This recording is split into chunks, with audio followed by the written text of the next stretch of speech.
নমস্কার। আজকের আলোচনায় আমরা একটা বেশ অন্যরকম বাঙালি লোকাচার নিয়ে কথা বলবো। কালীপুজোর রাতে পালন করা হয় অলক্ষ্মী বিদায়। হ্যাঁ, এর মূল উদ্দেশ্যটা কিন্তু বেশ সোজাসাপটা। মানে ঘর থেকে যা কিছু খারাপ, অমঙ্গল, দুর্ভাগ্য যাকে অলক্ষ্মী বলা হচ্ছে, তাকে বিদায় জানানো। আর তার জায়গায় সমৃদ্ধি, মঙ্গল মানে লক্ষ্মীকে স্বাগত জানানো, তাই তো? একদম। আমরা এই আলোচনাটা করছি মানে মূলত একটা প্রবন্ধ আছে, অলক্ষ্মী বিদায়, ব্যানিশিং মিসফরচুন অন কালীপুজো। হ্যাঁ, ওটা দেখেছি। আর তার সাথে রবিশঙ্কর দাশের কিছু পর্যবেক্ষণও আছে, সেগুলোর ওপর ভিত্তি করে আর কি। আমাদের লক্ষ্য হলো কালীপুজোর যে অমাবস্যা, সেই রাতে বাঙালির ঘরে এই যে প্রথাটা চলে আসছে, এর পেছনের ভাবনাটা কি। মানে কেন করা হয়, কিভাবে করা হয়, এর তাৎপর্যটা কি, এগুলো বোঝা। ঠিক। আর এর মধ্যে একটা বেশ মজার ব্যাপার আছে, তাই না? যে লক্ষ্মীর একজন বড় বোন আছেন, অলক্ষ্মী। হ্যাঁ, যিনি দুর্ভাগ্য আর অমঙ্গলের প্রতীক। এই আইডিয়াটাই তো খুব কৌতূহল জাগায়, কেন একজনকে তাড়ানো হচ্ছে, অন্যজনকে ডাকা হচ্ছে। চলুন এটা নিয়ে কথা বলি। হ্যাঁ হ্যাঁ, একদম। আচ্ছা, প্রথমেই তাহলে পরিষ্কার করে নেওয়া যায় কি অলক্ষ্মী বিদায় জিনিসটা ঠিক কি।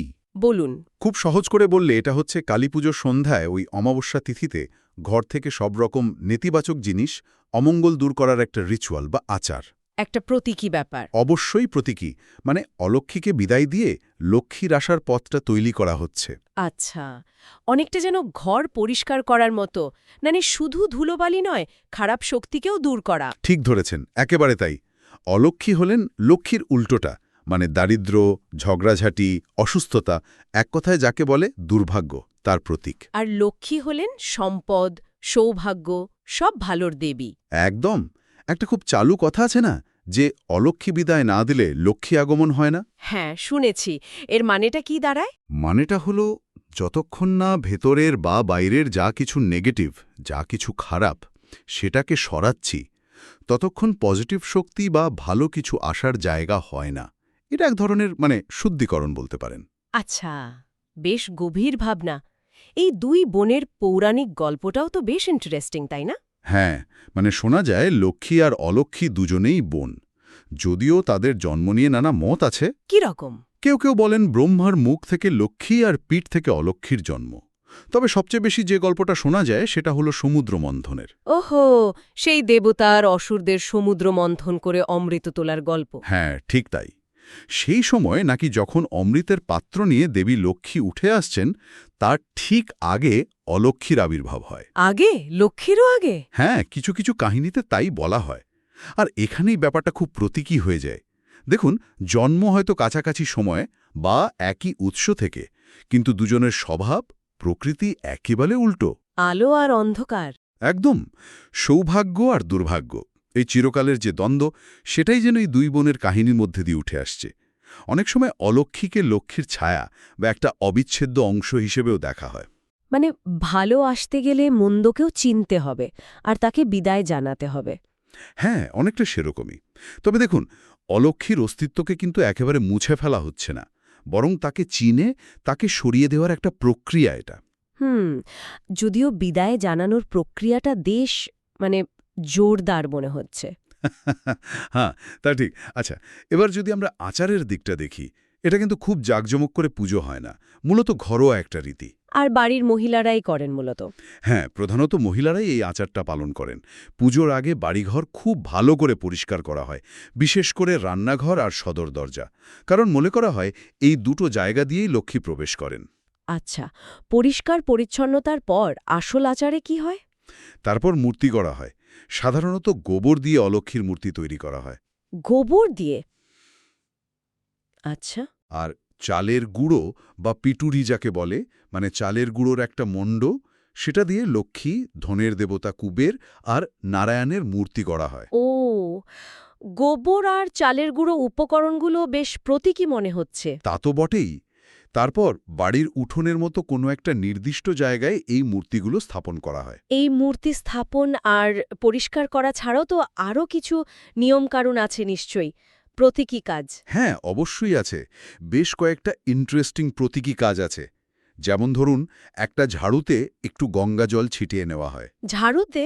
কেন? তারপর সেই ঝাড়ুটা দিয়ে ঘর থেকে বাইরের দিকে ময়লা ফেলার মতো ভঙ্গি করা হয়। এটা আসলে প্রতীকীভাবে অলক্ষ্মীকে বাড়ি থেকে তাড়ানোর একটা চেষ্টা। ও আচ্ছা আচ্ছা, মানে ঝাড়ু দিয়ে অমঙ্গল দূর করা। ঠিক তাই।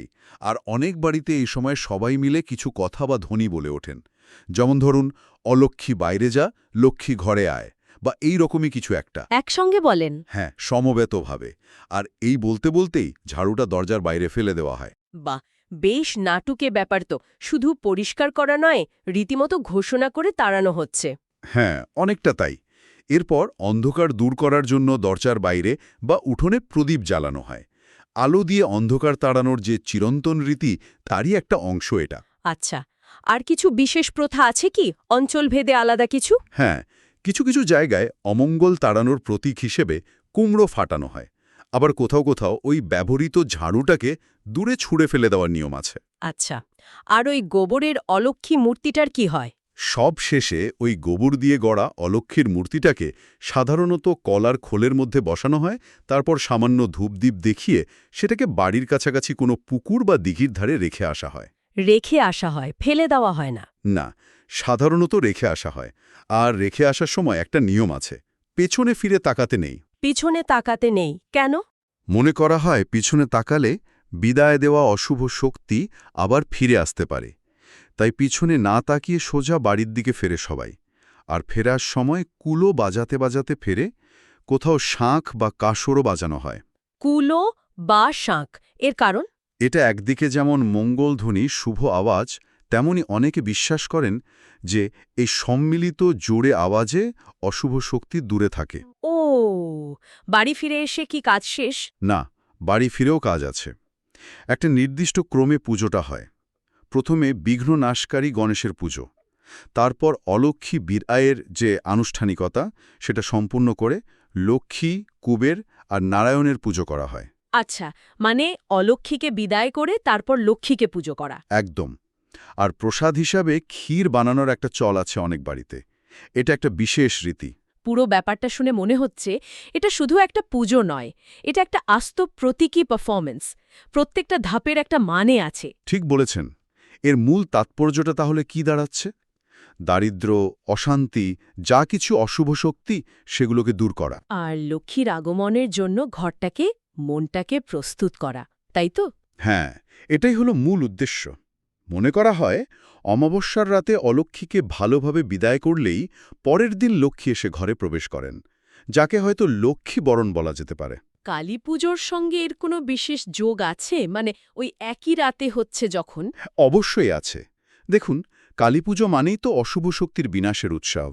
তাই মহাশক্তি মা কালীর আরাধনার ঠিক আগে ঘর থেকে এই অলক্ষ্মী বিদায়ের মাধ্যমে সব রকম ছোটখাটো অমঙ্গল বা নেতিবাচক শক্তিকে দূর করে দেওয়া হচ্ছে। ও, মানে বড় অশুভ শক্তি বিনাশের আগে ঘরের ভেতরে ছোটখাটো নেতিবাচকতা দূর করা। হ্যাঁ, অনেকটা সেই রকম। এটা যেন ধনদেবী লক্ষ্মীর আবাহনের জন্য স্টেজটা রেডি করার মতো। একদিকে শক্তির পুজো, অন্যদিকে ঐশ্বর্যের দেবীকে ডাকা, আর তার ঠিক আগে এই শুদ্ধিকরণ। বাহ, বেশ গভীর একটা ভাবনা কিন্তু। অবশ্যই। আর সাংস্কৃতিক দিক থেকেও এটা কিন্তু খুব গুরুত্বপূর্ণ একটা বাঙালি লোকাচার। রবিশঙ্কর দাসের পর্যবেক্ষণ যদি দেখেন, তাহলে বোঝা যায় এই পুজোর চলটা মূলত এদেশীয় বা ঘটিদের মধ্যে, মানে পশ্চিমবঙ্গের মূল ভূখণ্ডের বাঙালি পরিবারগুলোর মধ্যে বেশি দেখা যায়। তাই পূর্ববঙ্গের দিকে এর চল কম? তুলনামূলকভাবে কম বলেই জানা যায়। এটা আসলে গৃহস্থের ভালো চাওয়া, মঙ্গল কামনা করা আর পবিত্রতা বজায় রাখার একটা প্রতীক। আর দীপাবলির যে মূল ভাবনাটা, আলো দিয়ে অন্ধকার দূর করা, সেটার সঙ্গেও দেখুন এই অলক্ষ্মী বিদায়ের আইডিয়াটা কিন্তু খুব সুন্দরভাবে মিলে যাচ্ছে। হ্যাঁ, তা তো যাচ্ছেই। এমনকি এমনও শোনা যায় যে কলকাতার কালীঘাড়া মন্দিরের সেবাই তারা, মানে যারা মন্দিরের সেবা পুজো করেন, তারাও নাকি কালীপুজোর সন্ধ্যায় লক্ষ্মী পুজোর আগে নিয়ম করেই অলক্ষ্মী বিদায়ের পর্বটা পালন করেন। সত্যি? কালীঘাটেও? হ্যাঁ, এরকমটাই শোনা যায়। কিন্তু এত সব কিছুর পরেও এই অলক্ষ্মীর চরিত্রটা নিয়ে ভাবলে কেমন যেন একটু অন্যরকম লাগে। মানে তাকে শুধু অমঙ্গলের প্রতীক বলাটা কি ঠিক? কোথাও যেন একটা অবহেলা বা বঞ্চনার সুরও আছে বলে মনে হয় না? এটা খুব গুরুত্বপূর্ণ একটা দিক তুলে ধরেছেন। এই বঞ্চনা বা উপেক্ষার ধারণাটা কিন্তু সত্যি ভাবায়। মানে আমরা কালী, চণ্ডী, মনসা এদের মতো শক্তিশালী দেবীদের কথা জানি। তাদেরও রাগ আছে, সংহার রূপ আছে, কিন্তু অলক্ষ্মীর ক্ষেত্রে যেন শুধু নেগেটিভ দিকগুলোই সামনে আসে। ঠিক, অলক্ষ্মী যিনি লক্ষ্মীরই বড় বোন। অথচ দেখুন, পৌরাণিক কাহিনী বলুন বা লোকবিশ্বাসে বলুন, তার জায়গাটা বেশ কোণঠাসা। তার সঙ্গেই জুড়ে দেওয়া হয়েছে যত খারাপ জিনিস, ঈর্ষা, ভায়ে ভায়ে ঝগড়া, বংশনাশ, এইসব। তাকে যেন লক্ষ্মীর বিপরীত একটা ছায়া বানিয়ে রাখা হয়েছে। তার নিজের কোনো পরিচয় নেই, শুধু লক্ষ্মীর অভাবটাই তার পরিচয়। একদম। এমনকি তাকে বিদায় জানানোর যে রীতি, তাতেও দেখুন একটা জোর খাটানোর ব্যাপার আছে। ঝাড়ু দিয়ে তাড়ানো, মন্ত্র পড়ে বাইরে বের করে দেওয়া। এটা কি একটু অদ্ভুত নয় যে একজন দেবীকে, যিনি কিনা লক্ষ্মীর বোন, তাকে এইভাবে তাড়ানো হচ্ছে? হ্যাঁ, সেটাই তো। একদিকে দেবী বলা হচ্ছে, আবার আচরণটা ঠিক পুজোর মতো নয়, বরং বিতাড়নের। ঠিক। কোনো ব্যাখ্যায় এর মধ্যে সমাজেও যা ঘটে, মানে ধরুন নারীর প্রতি নারীর যে বিরূপতা অনেক সময় দেখা যায়, সেটারও একটা ছায়া খোঁজা হয়েছে। এখানে দেখুন, বাড়ির মহিলারাই কিন্তু অলক্ষ্মীকে তাড়িয়ে দিচ্ছেন। দরজায় যে লেবু লঙ্কা ঝোলানো হয়, সেটাও তো তাকে আটকানোর জন্য। হ্যাঁ, সেটাও তো একরকম প্রতীকী বঞ্চনায়, তাকে দূরে রাখার চেষ্টা। একটা লোককথা তো এমনও আছে যে লক্ষ্মী নাকি তার নিজের দিদিকে অভিশাপ দিয়েছিলেন বা বর দিয়েছিলেন, যাই বলুন না কেন, যাতে তিনি সবসময় খারাপ জায়গায় থাকেন, নোংরা জায়গায় থাকেন, আর তার খারাপ স্বামী জোটে। ভাবা যায়, একই উৎস থেকে জন্ম, অথচ একজন এত শ্রদ্ধায় পূজিত হচ্ছেন আর অন্যজনকে তাড়ানোর জন্য এত রীতি রেওয়াজ। দেবীত্বের এই যে দুটো ভিন্ন রূপ, এটা সত্যি ভাবার মতো। একদম। যেখানে কালী হয়তো রুদ্রমূর্তিতে পূজিত হন, কিন্তু তার শক্তিকে সম্মান করা হয়। আর অলক্ষ্মীর ক্ষেত্রে তার দেবী সত্তার চেয়ে যেন তার অশুভ দিকটাই বেশি প্রচার পেয়েছে। তার চরিত্রটা কেমন যেন একটু ট্র্যাজিকও লাগে। তিনি যেন সেই সবকিছুর প্রতীক যা আমরা জীবনে চাই না, দুঃখ, কষ্ট, অভাব। অথচ এগুলো তো জীবনেরই অংশ। ঠিক তাই। তাহলে এই পুরো আলোচনা থেকে আমরা কি বুঝলাম? আমরা দেখলাম যে অলক্ষ্মী বিদায় কালীপুজোর রাতে পালিত হওয়া একটা গভীর প্রতীকী আচার, যার মাধ্যমে ঘরকে শুদ্ধ করা হয়। হ্যাঁ, এর মূলে আছে দুই বোনের পৌরাণিক কাহিনী, লক্ষ্মী আর তার কিছুটা দুর্ভাগা বোন অলক্ষ্মী, আর তাদের একেবারে বিপরীত স্বভাব। আর এই আচারের নির্দিষ্ট কিছু প্রথা আছে, যা মূলত মহিলারাই পালন করেন। আর বাঙালি সংস্কৃতিতে এর একটা গভীর তাৎপর্যও রয়েছে। অমঙ্গল দূর করে মঙ্গলকে ডাকার একটা শক্তিশালী প্রতীকী পথ এটা। একদম। আর শেষে একটা প্রশ্ন বোধহয় রেখে যাওয়া যায়, এই যে বঞ্চনার ধারণাটা উঠে এলো। হ্যাঁ, লক্ষ্মী আর অলক্ষ্মী যে ভালো মন্দ, আলো অন্ধকার, সৌভাগ্য দুর্ভাগ্যের দ্বৈততাকে তুলে ধরেন, সেটা তো জীবনেরই প্রতিচ্ছবি। কিন্তু প্রশ্নটা হল, অলক্ষ্মী কি শুধুই খারাপ, শুধুই ফেলে দেওয়ার মতো, নাকি তিনি জীবনের সেই কঠিন দিকটার প্রতীক? যা আমরা স্বীকার করতে চাই না? হ্যাঁ, সেই অপরিহার্য কষ্ট বা দুঃখের প্রতীক, যাকে সমাজ হয়তো ঠিক বুঝতে চায় না বা বোঝার চেষ্টাও করে না। আমরা কি জীবনের অন্ধকার দিকগুলোকে, দুর্ভাগ্যকে শুধু দূরে সরিয়ে দিতেই অভ্যস্ত? এই যে অলক্ষ্যের একটা উপেক্ষিত, কিছুটা কলঙ্কিত অবস্থান, এটা হয়তো আমাদের সেই প্রবণতাটাকে আয়নার মতো দেখায়। এটা নিয়ে হয়তো আরও ভাবা যেতে পারে। সত্যি ভাবার বিষয়।